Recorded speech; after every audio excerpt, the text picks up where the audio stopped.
We're here because free speech is under attack. We're here because people are being convinced that socialism works. We're here because people are being judged guilty until proven innocent. We are fighting back with facts. This is not a safe zone, so buckle up, Buttercup. This is the raw, naked truth.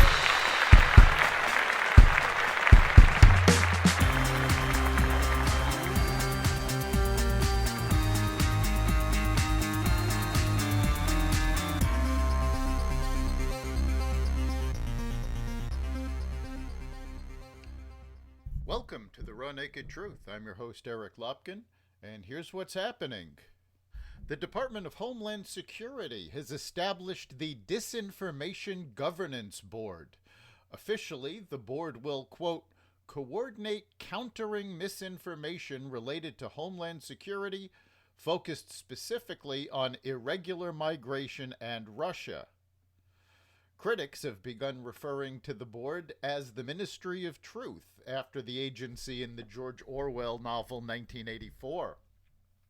That description was reinforced by the appointment of Nina Jankowicz as executive director of the board. Jankowicz disseminated information contained in the debunked Christopher Steele dossier and repeatedly downplayed the Hunter Biden laptop story with claims that it was part of a foreign interference campaign. She even described the laptop hard drive, which has been repeatedly authenticated, as a Trump campaign product. The question remains, why was this announced the same week that Elon Musk bought Twitter in an effort to bring freedom of speech to the platform, and how they're going to investigate claims during the November election? Businesses have had problems convincing their workforces to return to the office, but Apple's woke workforce has gone so far as to label being required to work in the office as racist. 200 Apple employees wrote an open letter on Friday condemning the company's choice to bring staffers back to its offices. They wrote that the decision to bring employees back to the office was not motivated by a need to continue in person, as Tim Cook wrote in his letter to staff, but rather was driven by the company's fear of the future of work, fear of worker autonomy, and fear of losing control. The group further stated that the shift back to an in-person model will make the company younger, whiter, and more male-dominated. Quote, it will lead to privileges deciding who can work for Apple, not who'd be the best fit.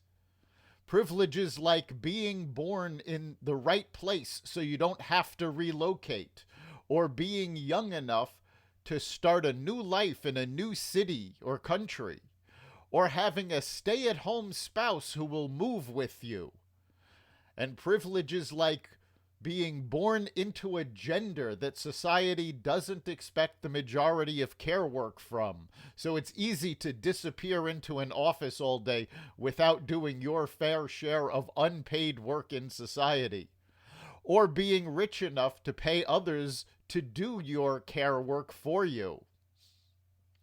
Unquote. Apple has kowtowed to the woke in recent days by unveiling emojis of pregnant men. There doesn't seem to be any indication of whether Apple will repeal their work in the office policy, which requires people to work at least 3 days in the office by the end of May. Warren Buffett took on Bitcoin at the Berkshire Hathaway annual meeting. Reiterating his skepticism about cybercurrency, he said at the shareholders' meeting Saturday that it's not a productive asset and it doesn't produce anything tangible. Despite a shift in public perception about Bitcoin, Buffett still wouldn't buy it. Cryptocurrencies lack the intrinsic value of commodities. Commodities are used to make and build things and are useful regardless of their investment value. Currencies are backed by the country of their origin, which cybercurrencies are not. The recent decision by Amazon workers in a New York warehouse to unionize may be denied, Amazon's objections to a landmark union election at a company warehouse in New York City justify a hearing that could overturn the result, according to a U.S. National Labor Relations Board official. The online retailer has accused the NLRB's Brooklyn office of appearing to support the union drive and alleged that labor organizers intimidated workers to vote in their favor. Citing the Brooklyn office's conduct, Amazon secured the case's transfer to the NLRB's Phoenix-based region. That office's director said the evidence behind Amazon's claims could be grounds for overturning the election. Finally, Naomi Judd, the Kentucky-born singer of the Grammy-winning duo The Judge and mother of Wynonna and Ashley Judd, died Saturday, one day before being inducted into the Country Music Hall of Fame. She was 76. That's the Raw Naked Truth. You can catch every episode of the Raw Naked Truth, as well as the rest of the Xvadio Podcast Network, at xvadio.com/podcasts, the Apple Podcast app, Google Podcasts, Spotify, iHeartRadio, Stitcher, Amazon Music, Audible, and wherever you find podcasts. We'll see you next time.